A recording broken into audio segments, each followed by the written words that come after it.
Hola, bendiciones, bendiciones a todos. Sean bienvenidos a este tiempo de estudio de la palabra de Dios. Estamos, como bien saben, estudiando el Evangelio de Mateo. Estamos en el capítulo 24. Te pido que prepares ahí tu Biblia para seguir el estudio y sí, definitivamente con el corazón dispuesto a recibir del Señor su palabra. Amado Dios, te alabamos y bendecimos tu nombre. Señor, en esta hora, guíanos a través de tu palabra, que tu Espíritu Santo nos haga entenderla y que podamos aplicarla, Señor. Gracias te damos por la misma. Gracias en el nombre de Cristo Jesús. Amén. Y amén. Estamos, como decíamos, en Mateo 24, 3 al 8. Vamos a seguir en este texto que estamos llevando del estudio del discurso del Monte de los Olivos. Ya hemos adelantado bastante del marco escatológico que implica todas estas señales que el Señor Jesucristo va a estar explicando a sus discípulos, y vamos a continuar allí donde nos quedamos en la ocasión pasada. Leemos y seguimos. Y estando él sentado en el monte de los olivos, los discípulos se le acercaron aparte diciendo: Dinos, ¿cuándo serán estas cosas y qué señal habrá de tu venida y del fin del siglo? Respondiendo Jesús les dijo: Mirad que nadie os engañe, porque vendrán muchos en mi nombre diciendo: Yo soy el Cristo, y a muchos engañarán. Y oiréis de guerras y rumores de guerras. Mirad que no os turbéis, porque es necesario que todo esto acontezca, pero aún no es el fin. Porque se levantará nación contra nación y reino contra reino, y habrá pestes y hambres y terremotos en diferentes lugares, y todo esto será principio de dolores. Dice Jesús: y oiréis de guerras y rumores de guerras. Mirad que no os turbéis, porque es necesario que todo esto acontezca, pero aún no es el fin. Aquí Jesús le está advirtiendo a los suyos como si estuvieran ellos, los discípulos, los 12, viviendo el tiempo de la gran tribulación, o el tiempo de los 7, la 70ª semana de Daniel, los 7 años de tribulación que incluyen la gran tribulación. Pero sabemos que los discípulos no iban a vivir ese tiempo, pero ya hablamos del presente profético, de cómo Jesús habla como si estas cosas estuvieran aconteciendo delante de sus ojos, porque habla en tiempo presente, el presente profético que ya explicamos en una sesión pasada. Entonces, la advertencia en realidad está dada para los que estén viviendo aquel tiempo, es decir, que van a estar viendo todas estas señales que él está dejando aquí plasmadas en su palabra. Él les advierte que no se alarmen ante todo esto que van a oír. Dice: no os turbéis, no se turben, no se alteren, no se inquieten. Y es que hay una realidad que todo ser humano puede vivir.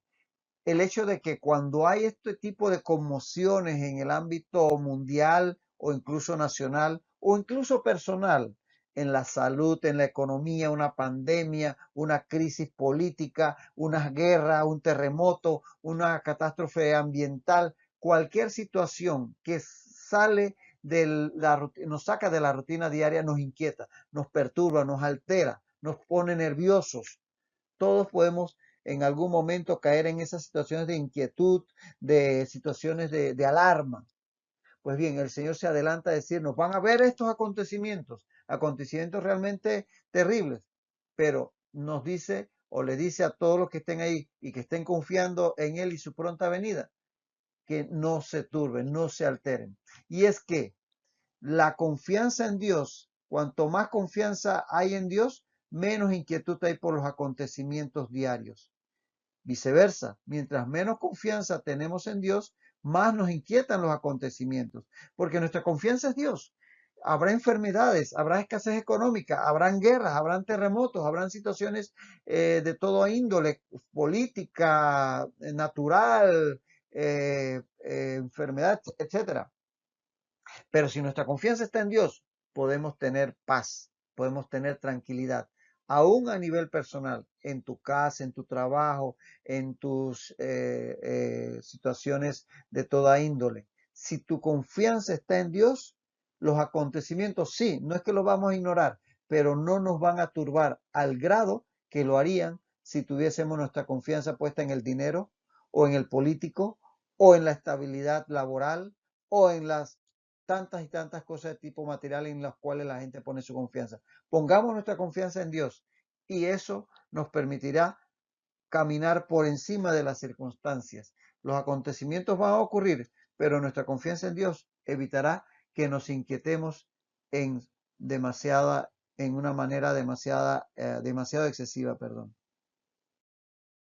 Dice, y oiréis de guerras y de rumores de guerra. Ahora, Jesús les advierte que cuando esto acontezca, aún no será el fin. Dice, porque es necesario que todo esto acontezca, pero aún no es el fin. Es decir, van a estar oyendo de cosas que van a estar ocurriendo en aquellos tiempos y van a haber guerras y rumores de guerra, pero eso todavía no es el fin, sino que esto va a ir creciendo. Es decir, estos acontecimientos de los últimos tiempos, cuando comiencen a desencadenarse, van a ser cada vez mayores, van a ir incrementándose, van a ir increciendo, como se dice, de tal manera que hay que estar advertido. No que con la primera situación adversa las personas salgan alarmados de que ya se acabó todo, sino que sepan que esto va a ir paso a paso, entonces no alarmarse en exceso. Ahora, aquí hay una advertencia importante porque siempre ha habido la tendencia a malinterpretar los tiempos y a veces interpretar demasiado o a veces ignorarlos. En 2 Tesalonicenses 2, 1 al 3, vemos la advertencia de Pablo a la iglesia de Tesalónica. Pablo había fundado la iglesia en Tesalónica, había salido de allí por la persecución de los mismos judíos de la ciudad y al final termina en Corinto, donde les va a escribir la primera y la segunda carta a los tesalonicenses. Y ya cuando está Pablo acá, varios meses después en Corinto, se entera de que en Tesalónica habían comenzado ya en la iglesia a hablar de que ya Cristo había venido y que ya se había desencadenado la persecución. Y entonces Pablo les tiene que advertir que no se dejen llevar de cualquier falso profeta. En 2 Tesalonicenses 2, 1 al 3 leemos, pero con respecto a la venida de nuestro Señor Jesucristo y nuestra reunión con Él, os rogamos, hermanos, que no os dejéis mover fácilmente de vuestro modo de pensar, ni os conturbéis, ni por espíritu, ni por palabra, ni por carta como si fuera nuestra, en el sentido de que el día del Señor está cerca, o el día del Señor ya ocurrió, como dice una mejor traducción. Nadie os engañe en ninguna manera, dice Pablo aquí. Entonces, como vemos, ya desde el primer siglo, vemos esa situación de que alarmistas diciendo, no, ya Cristo vino, ya se acabó todo, ya nos quedamos, etcétera. Definitivamente que hay muchas veces que oímos, vemos ahora con las redes sociales, noticias y sale alguien por ahí a decir, eso es señal de que tal cosa, este fulano se ve que tiene las marcas de la bestia, aquel tiene que ser el anticristo, aquel tiene que ser el falso profeta. Y comienzan estos pseudo profetas a sacarle interpretación a cada detallito, cada noticia internacional. Sí, tenemos que estar alertas con respecto a los tiempos, pero no estarle haciendo caso a cualquier agorero que sale por ahí a estar diciendo cosas que no tienen base bíblica. Seamos cuidadosos, seamos cautos en estar prestando nuestros oídos a estos alarmistas que interpretan en cada acontecimiento mundial un cumplimiento de la profecía. A veces encontramos gente que sencillamente quieren oír. No caigamos en ese error de estar haciendo caso a cualquier persona que sale diciendo lo que se le ocurra. Seamos cautos, conozcamos la profecía, conozcamos las palabras, estemos pendientes de los acontecimientos, pero no caigamos en el alarmismo de estarle haciendo caso a cualquier persona, a menos que tenga un buen respaldo bíblico y que lo sustente de una forma adecuada con ese aval que da el Espíritu Santo a uno de que esto viene de Dios. Dice, porque se levantará nación contra nación y reino contra reino, y habrá pestes y hambres y terremotos en diferentes lugares. Aquí el Señor muestra que conforme se acerca el fin de la presente era, es decir, la era de la iglesia, la dispensación de la gracia, y con ello se acerque precisamente la venida del Señor, los males empeorarán. Aquí vemos cómo progresivamente habla de se levantará nación contra nación, habrá pestes, hambre, o sea, guerra, enfermedades, escasez, desastres naturales y en diferentes lugares. Entonces, esto se ve cómo van a ir empeorando todas estas catástrofes de diferente índole. Y habrán conflictos generalizados entre las naciones. Fíjate que antes decía guerras y rumores de guerra. Ahora habla de conflictos directamente entre naciones. Ya varias naciones involucradas en conflictos, ya unas guerras de porte mundial, ciertamente, ya no solamente rumores. Entonces van a ir incrementándose estos acontecimientos hacia el final de los tiempos, hacia ese tiempo de la tribulación, esos 7 últimos años que hemos venido ya explicando. Tenemos, por ejemplo, Apocalipsis 6:4 que dice que salió otro caballo bermejo y al que lo montaba le fue dado poder de quitar de la tierra la paz, o sea, guerra, y que se matasen unos a otros y se le dio una gran espada. Entonces ahí está profetizado este jinete de los 4 jinetes de Apocalipsis que trae la guerra y efectivamente tiene que ver con estas señales que se irán dando ya al principio de la tribulación, al principio de esos 7 años, la 70ª semana de Daniel.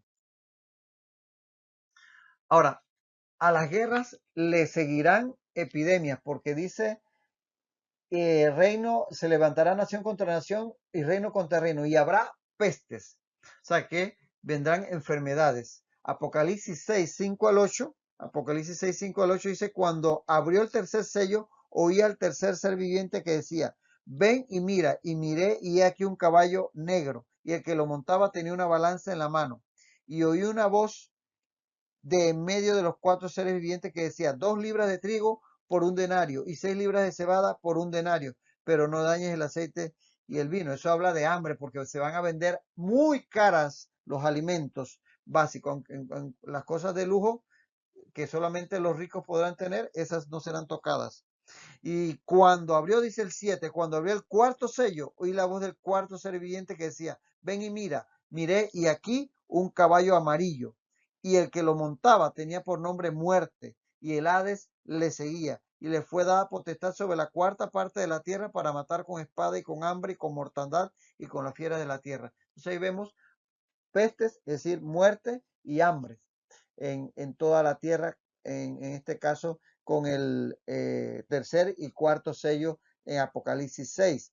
De tal manera que esto que está hablando aquí el Señor Jesús en este texto de Mateo 24 encaja perfectamente con lo que habla allá la profecía de Apocalipsis 6. Y a todo esto se añadirán cataclismos de corte físico, de orden físico, como los terremotos, de una forma ya extraordinaria. No esto que hoy día vemos, que de por sí ciertamente vemos que cada día se anuncian más, pero ahí será cataclismos prácticamente. Apocalipsis 6:12 sigue diciendo el capítulo 6 de Apocalipsis, miré cuando abrió el sexto sello y aquí hubo un gran terremoto. Y cuando habla la palabra gran terremoto es que lo pone a un nivel, como dice la gente, big, o sea, muy por encima de los terremotos que estamos acostumbrados. Así que será algo, vaya, extraordinario. Entonces, todos estos son acontecimientos que estarán ocurriendo conforme se estén desencadenando los hechos del tiempo de la tribulación y serán, como decía, incrementándose, uno sumándose a otro, que es lo que vemos allá en Apocalipsis también. Y todo esto será principio de dolores. Fíjate qué terrible, ¿no? Dolores aquí es la palabra odinón, que significa un dolor, especialmente el dolor del parto. Ese dolor fuerte que cualquier mujer que haya tenido la experiencia de parir un hijo puede decirnos lo fuerte que son esos dolores. Bueno, eso dice, todas estas experiencias, guerras, pestes, hambres, terremotos, apenas serán los dolores que anuncian un parto. Es decir, figuradamente hablando de su segunda venida, que va a ser ya en el pasados los 7 años de la tribulación. Entonces, todo esto es un inicio de dolores, porque van a haber dolores como que la tierra va a estar prácticamente pariendo prácticamente. Entonces, este es lo que dice el Señor, o sea, principio de dolores. Eso quiere decir que no es el todo de los dolores, sino que van a ir más, porque la mujer ha parido, puede decirte que esos dolores se van incrementando poco a poco. De hecho, el obstetra le dice, si comienzas a tener dolores que son cada 2 horas, cada 4 horas, ahí no tienes que alarmarte. Alármate cuando los dolores son cada vez más frecuentes, cada 30 minutos, cada 20 minutos, cada 15 minutos, cada 10 minutos. En la medida que son más seguidos, entonces sí tienes que salir corriendo para el hospital, porque eso sí, ya anuncian el parto inminente, cuando los dolores son muy seguidos. Pero estos que son más esporádicos, esos son inicios de dolores. Todavía no es el parto. Y así como los dolores, haciendo el parangón, como decíamos, la palabra odinón, que tiene que ver también con los dolores de parto, así como los dolores de la embarazada indican que su hijo está próximo a nacer, así todos estos conflictos, catástrofes, etcétera, están indicando que está próximo el fin de esa era y el advenimiento de la nueva era, el reino milenial de Cristo. Y ciertamente eso es lo que tiene que estar en mente de aquellas personas que tengan que vivir aquella época, que mantengan esa confianza en ese Mesías, sobre todo el pueblo de Israel, que la va a vivir en primera fila, como decimos, que el Señor va a cumplir su promesa y va a establecer el reino en su momento, con su capital en Jerusalén. Entonces, deben estar claros que esto va a ir creciendo, pero anuncia a su vez ese nuevo reino milenial que Cristo vendrá a establecer en la tierra. Juan 16, 20 al 21 dice, vosotros lloraréis y lamentaréis, y el mundo se alegrará, porque serán perseguidos en ese tiempo. Pero aunque vosotros estéis tristes, vuestra tristeza se convertirá en gozo. Es decir, toda esa persecución que va a sufrir el pueblo de Israel en ese tiempo, al final se convertirá en gozo. Dice luego en 21 de Juan 16, la mujer cuando da a luz tiene dolor, porque ha llegado su hora. Pero después que ha dado a luz un niño, ya no se acuerda de la angustia por el gozo de que haya nacido un hombre en el mundo. Y cualquier madre te lo podrá decir. Lo que sufre de una forma indecible los dolores del parto, pero cuando ya tiene ese bebé en su regazo, no hay dicha más grande para ella que poderlo tener, como decimos, en su regazo. Eso es lo que alienta o debe alentar al pueblo de Israel cuando esté pasando esa gran persecución durante la tribulación, de que todos estos catástrofes, calamidades, son principios de dolores, pero que auguran el nacimiento de esa nueva era, en la cual Dios les va a cumplir todas las promesas que hizo al patriarca Abraham, estableciéndolo como cabeza de naciones. Y el Señor Jesucristo mismo será su rey en Jerusalén. De tal manera que aquí está alentando a su pueblo, al pueblo de Israel, a que perseveren hasta el final. Y todo esto será, como decíamos, principio de dolores. Todo esto será el inicio de ese tiempo llamado la gran tribulación, porque los 7 años de la tribulación, como ya en los bosquejos que en las sesiones pasadas hemos repasado, están divididos en 3 años y medio, que son los primeros 3 años en que el anticristo hace el pacto con Israel, ya la iglesia habrá sido llevada en el arrebatamiento por el Señor, y luego los segundos 3 años y medio en donde el anticristo se va a revelar en su carácter realmente satánico, persiguiendo al pueblo de Israel y estableciéndose como pseudo mesías en el templo en Jerusalén. Ahora, a todo este tiempo, a este tiempo de gran persecución para el pueblo judío, se le han dado varios términos. Por un lado, se le habla en Mateo 24, 21. Estos versículos no los vamos a leer, pero tenlos ahí presentes y tú los puedes repasar con más calma posteriormente. Se le dice la gran tribulación, porque los 7 años son la tribulación, la semana 70 de Daniel, esos 7 años. Pero los últimos 3 años y medio es llamada la gran tribulación, porque va a ser mucho más intensa todos los temas de persecución y demás. También es llamado el día de Jehová, o sea, el día en que Dios hace juicio sobre la tierra. Vienen las 7 copas de la ira que se derraman sobre todo lo que es enemigos de Dios. Y de ese día de Jehová habla Joel 1:15, Amós 5:18 y Sofonías 1:14. En estos textos ves cómo a estos 3 años y medio de gran tribulación se le llama el día de Jehová. Que por cierto, cuando Jesucristo en la sinagoga de Jerusalén, citando Isaías 61, leyó ese pasaje y se detuvo en donde dice anunciar las buenas nuevas y dice, y el día de Jehová, o el día del Señor. Él no leyó esa parte, porque esa parte corresponde a ese último tiempo. Ese día de Jehová es el día de juicio que tiene que ver con la gran tribulación. Jesús, allí, si tú lees el pasaje que está en el Evangelio de Lucas, cuando él en Nazaret lee el libro de Isaías, él no cita la parte que dice el día de Jehová porque eso estaba para el final. Él cumplió hasta anunciar las buenas nuevas de parte del Señor en su primera venida. También se le llama tiempo de ira en Sofonías 1:18 y en Apocalipsis 6:17, perdón. Tiempo de ira. También se le llama tiempo de juicio de Dios en Apocalipsis 14:7. También es llamado este tiempo el tiempo de indignación divina. Fíjate todos los adjetivos que todos giran alrededor de la justicia de Dios para castigar el pecado. En Isaías 26:20 y en Isaías 34:2 se le llama tiempo de indignación divina, una indignación justa. Para aquellos que nada más dicen que piensan que Dios solamente es amor, Dios es amor, pero también es justicia y es santidad. Y tarde o temprano hace justicia y ciertamente aquel que le rechaza va a tener que sufrir las consecuencias. También se le llama a este tiempo tiempo de angustia de Jacob.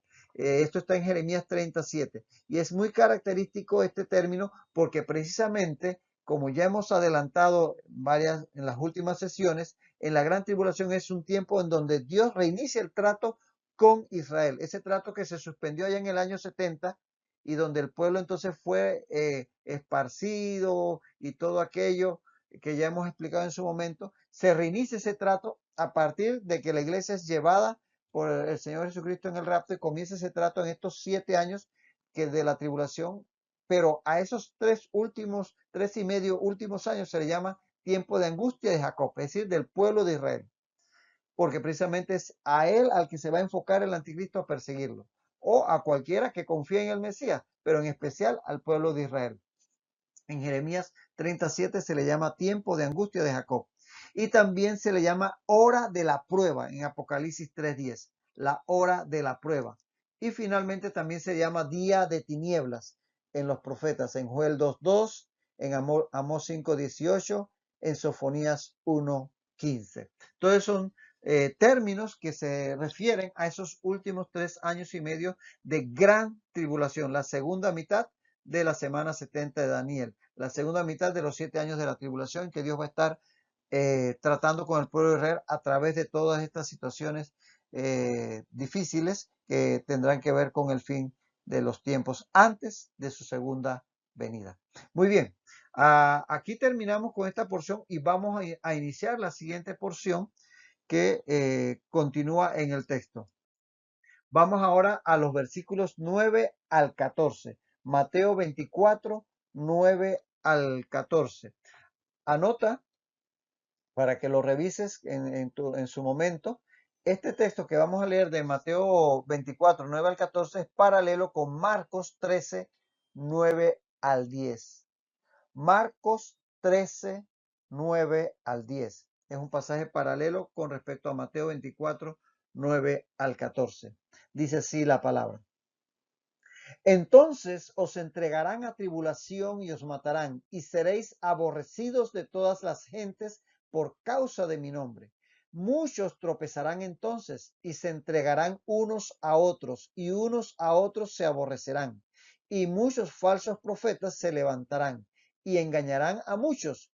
Y por haberse multiplicado la maldad, el amor de muchos se enfriará. Mas el que persevere hasta el fin, este será salvo. Y será predicado este evangelio del reino en todo el mundo para testimonio a todas las naciones, y entonces vendrá el fin.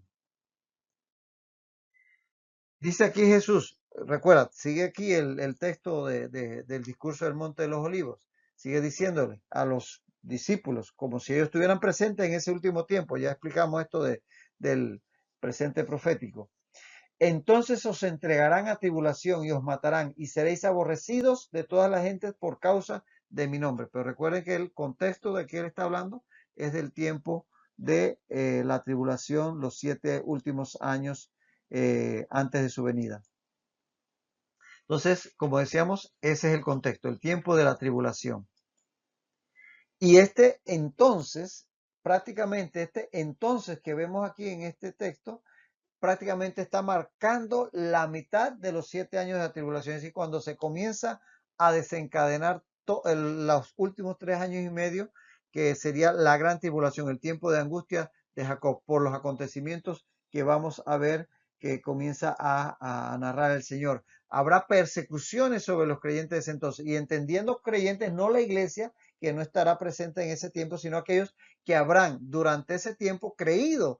Imagínate aquellos que hoy día tienen sus familiares creyentes, pero no aceptan a Jesucristo, les oyen hablar de que Cristo va a venir, pero lo toman a relajo, y ocurre el rapto, y sus familiares o sus amistades se desvanecen, de repente se desaparecen y comienzan a acontecer todas esas cosas que ellos les habían hablado.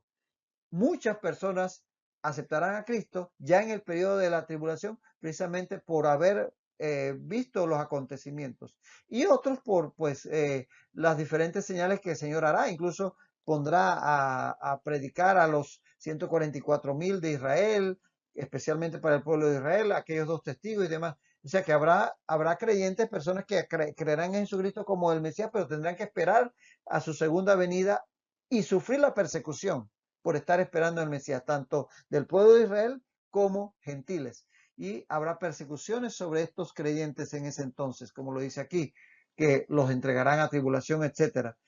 Y la persecución será el anticristo y sus seguidores en contra de quienes no se les sometan. Esa persecución la hará el anticristo y sus seguidores contra estos que están rechazando, o sea, no aceptan su dominio porque están creyendo ya en ese momento que de verdad Jesucristo es el Mesías y que vendrá, como lo habrán podido vislumbrar en la palabra en su momento, o por lo que habían escuchado anteriormente de aquellos que se fueron en el rapto. Y esto inclusive será mucho más fuerte, esta persecución, en especial con aquellos del pueblo de Israel que habrán mantenido esa fe en ese Mesías venidero en el cual ya están creyendo. Es decir, estarán muchos del pueblo de Israel ya esperando que ese Mesías vendrá por ellos, y por tanto entonces estarán fieles allí en mantenerse y no doblegarse ante el anticristo. Y en ese momento es cuando el anticristo romperá su pacto con Israel, después de esos 3 años y medio de la primera parte de la tribulación. Dice Daniel, en Daniel 9:27, en Daniel 9:27 está el texto donde dice: por otra semana confirmará el pacto con muchos, y a la mitad de la semana hará cesar el sacrificio y la ofrenda. Después, con la muchedumbre de las abominaciones, vendrá el desolador, es decir, el anticristo. Y entonces ocurrirá ese ataque feroz de Satanás contra el pueblo de Dios, como está escrito en Apocalipsis 12, desde el 1 al 7. Dice que apareció en el cielo una gran señal, una mujer vestida del sol, con la luna debajo de sus pies, y sobre su cabeza una corona de 2 estrellas. Y estando encinta, esa mujer es Israel, y estando encinta, clamaba con dolores de parto en la angustia del alumbramiento. También apareció otra señal en el cielo, aquí un gran dragón, que ese es Satanás, un gran dragón escarlata que tenía 7 cabezas y 10 cuernos, y sus cabezas 7 diademas. Perdón, aquí estaría hablando, ¿sí? Y dice que, y su cola arrastraba la tercera parte de las estrellas del cielo y las arrojó sobre tierra. Y el dragón se paró frente a la mujer que estaba para dar a luz, a fin de devorar a su hijo tan pronto como naciese, es decir, al Mesías. Y ella dio a luz un hijo varón, que regirá con vara de hierro en todas las naciones, y su hijo fue arrebatado para Dios y para su trono. Y la mujer huyó al desierto, donde tiene lugar preparado por Dios, para que allí la sustenten por 1260 días, es decir, 3 años y medio. Aquí vamos a detenernos por hoy, pero este texto nos habla precisamente de ese tiempo de angustia de Jacob, esos 3 años y medio donde el pueblo de Israel va a estar siendo perseguido por el anticristo. Esa es la mujer que dio a luz al hijo varón, al Mesías. Y vamos a ver en la próxima ocasión cómo Satanás se va a ensañar en ese tiempo contra aquellos que se mantengan fiel al Señor. Hasta entonces, que el Señor te bendiga ricamente.